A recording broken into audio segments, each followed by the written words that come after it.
Okay, hi guys, how's it going? I wanted to do a gear haul of my boots and show you guys some of the stuff that I've collected over the years. I started riding in 2012, for those who are just meeting me, and I started out with these Alpine Stars Stella S-MX 5, as well as these Dainese waterproof what were they called again? I'm sorry, one second. I had them here. Called Sirens, DWP, so waterproof. And so my first reaction when I first got these boots was that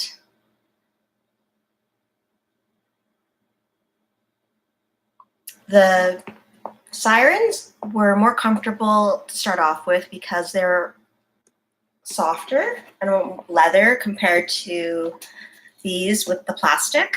And so these had a longer break-in time, and these were pretty much ready to wear and comfortable to wear, like going to the mall or, walking around. But I found since owning both of these boots since 2012 that these ones were pretty much my go-to. I would grab these ones like 4 out of 5 times. And then these ones I would only break out on the cold weather days, on the days that it's going to be a bit rainy. That's when I would break these out. Or if I wanted to be, full black boots instead of the flashier two-tone. So these were my go-to boots over the years. And I wore them so much that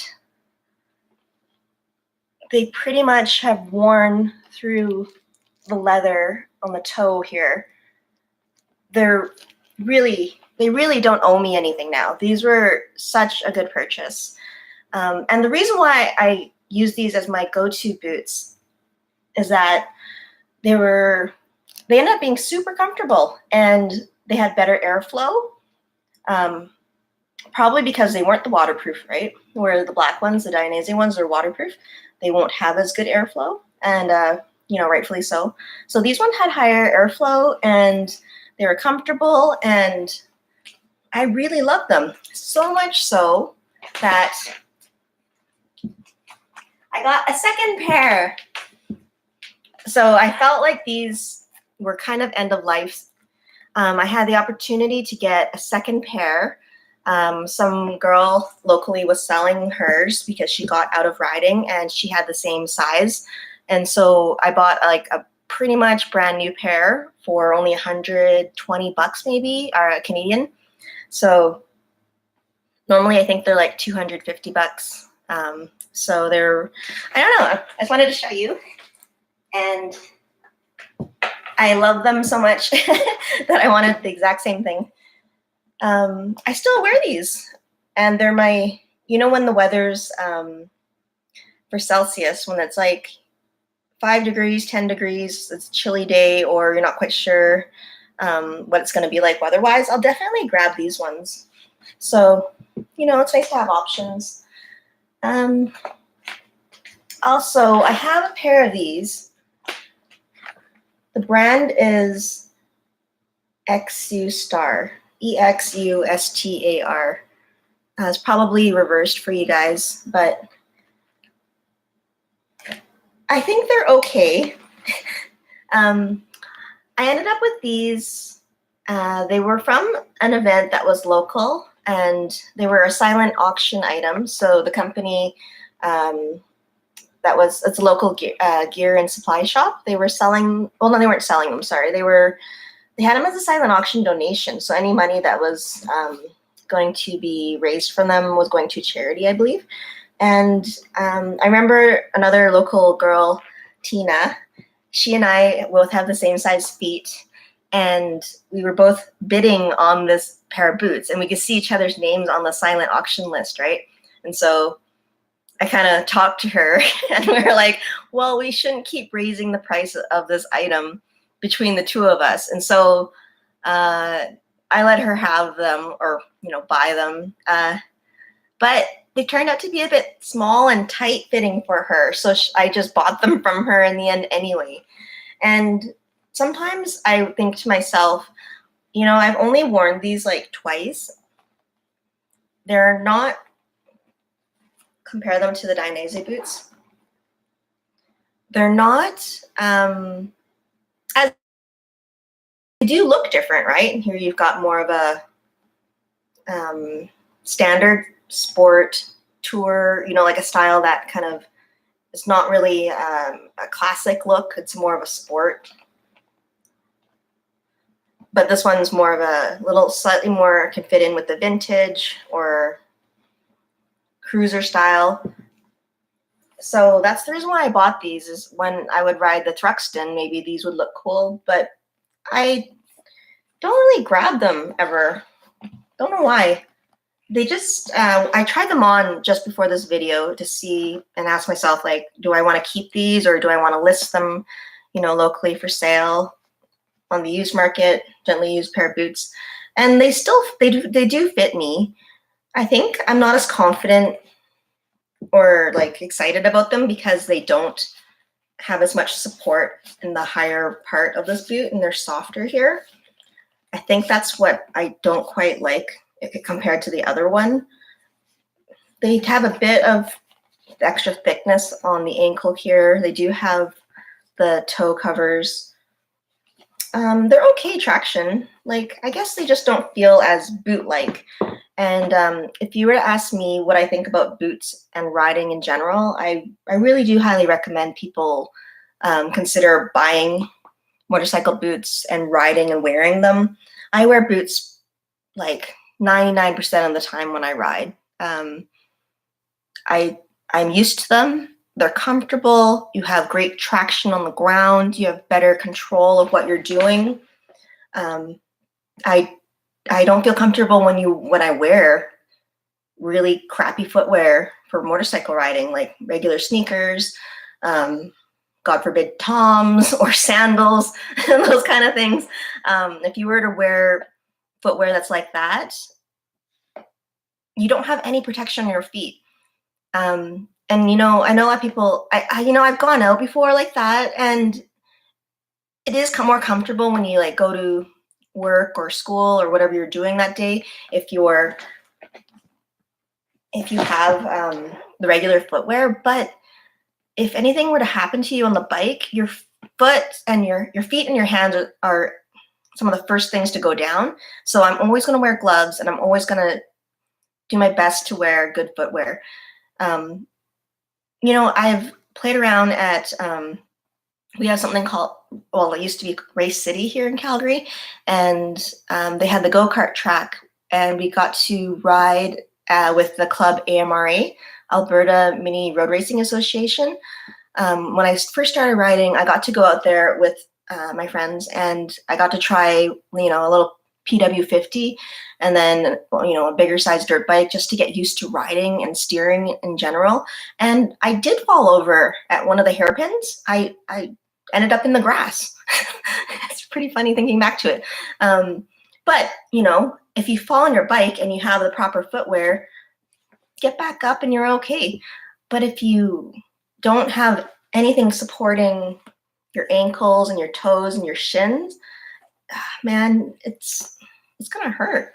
I helped out with the GS training course here locally too, and I saw someone who had hiking boots, and that's often what people wear, especially men. I see a lot of guys who ride around and they have hiking boots on, and they don't have the shin protection.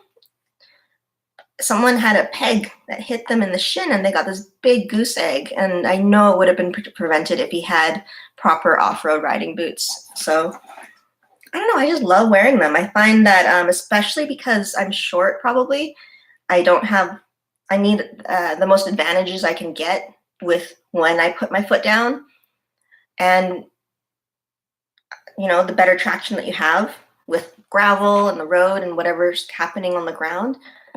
These are going to be better for you. Yeah, I was just, so in other topics besides my boots haul, I was pretty sick last week. I had almost lost my voice. I'm still like, 10% left, a bit wheezy, a bit sniffles here and there, but I'm pretty much better. I went to the dentist yesterday, and no, it's not from eating so many candies. I had to get a filling from one cavity, unfortunately, and then one of my molars, part of the tooth broke off, and so I needed to get that filled and repaired. So both the top and the bottom had to get frozen. And so my mouth was frozen from like 3 p.m. till 8 p.m. I could finally feel my face again. And I don't think it's very often that you have like both the big molars frozen. And so it was so weird. Like, I was hungry, so I really wanted to eat. And I left the place. The whole dentist experience is nothing new to me. Like, I've had to get teeth stuff done all my life, as normal people do. And I think I'm susceptible to cavities more than other people. Like, I do brush my teeth, and I don't even eat that much for candy. I don't know. But I left hurting my wallet more than my face because it was $500 Canadian. So I'm not sure what that is in American, but that's a lot. And some people, they have coverage from work, and I'm self-employed now, so the only option is Blue Cross, but that's about $80 a month, and then they don't cover the entire thing. And especially the first while, they have to be with the program for a while, for I don't know how long. You have to be with the program and pay into it, and then you get some coverage, and it's about a certain percentage anyway. So I pay out of pocket for it, and I posted that on Instagram, and one of the people from the US asked me, like, isn't it covered? Isn't healthcare covered in Canada? Well, to clarify on that topic, there are a lot of things that are covered public healthcare wise. Anything at the hospital, any emergency situations. I had to get my appendix removed a couple years ago. That was fully covered. I didn't have anything to pay for that. But things like over-the-counter prescriptions, medicine, that's not covered. So dental care, just general dental care, is not covered. Eye care is not as well. So eye checkups, contact lenses, glasses. So with the teeth, cleaning, checkups, nothing's covered by the government. So most people get covered through work health benefits, which is very common, but not me, because I'm self-employed. So for those of you just joining me, thank you for joining me. You have to go back to the beginning of this video, but I just wanted to do a haul on my footwear and the importance of wearing motorcycle boots. And these are my favorite. If this is too long, didn't read, TLDR. The Alpine Stars Stella S-MX 5. I looked around for a second pair, and there was a local girl who had the same ones, and she was selling them because she wasn't going to be riding anymore because she had a baby. So I'm a size 5, US 5, Euro size 36, Japan 22.5. So it's a pretty small size for footwear, and so often it's hard to find shoes for myself, especially like summer shoes. So sometimes I look even in the kids section. But for boots, winter boots, riding boots, you can get away with it. I am on the kitchen floor, by the way, and I turned off commenting. I'm sorry, guys. It's so distracting. I can't even talk and read at the same time. I only have the ability to just talk. And the reason why we're on the kitchen floor is because it is 11:30 at night, and I don't know, it's so hard to get lighting, This is not good lighting either. I don't admit this is the best lighting. It's just, I don't know, I just wanted to give this a try. And someone quoted one time, done is better than perfect. And with that, I end the stream. Thanks, guys. See you later. Bye.